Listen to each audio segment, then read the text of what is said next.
अस्सलाम वालेकुम रहमतुल्लाहि व बरकातुहू। तो मैं अपनी वीडियो आज शुरू करती हूँ। करूँगी अपने बागीचे से। सबसे पहले मैं मुंझाक निकालूंगी और निकाल के टोकरी में रख दूंगी।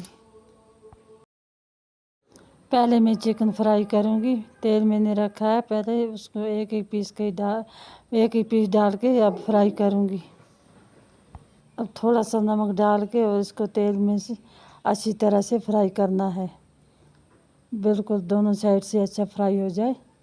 मैंने तेल कम किया है, मसाले डाल के इसको फ्राई करूंगी। अब इसमें साग डालूंगी।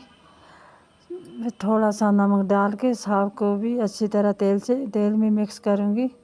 ये अच्छी तरह से मिक्स हो जाए तो अब इसमें हल्दी 1 चम्मच, मिर्च 1 चम्मच, मसाले को भी अच्छी तरह से मिक्स करूंगी। अब थोड़ा सा इसमें 1 गिलास पानी का डालूंगी। इसको अच्छी तरह पानी में मिक्स करूंगी। अब मैं चिकन डालूंगी। चिकन डाल के भी इसको मिक्स करूंगी। ये अच्छी तरह से मिक्स करके इसको कवर करके 10 मिनट हमारी सब्ज़ी तैयार हो गई है। 10 मिनट अब मैं इसको चेक करूंगी। बिल्कुल अच्छे से तैयार हो गई है। वीडियो को लाइक और शेयर करें।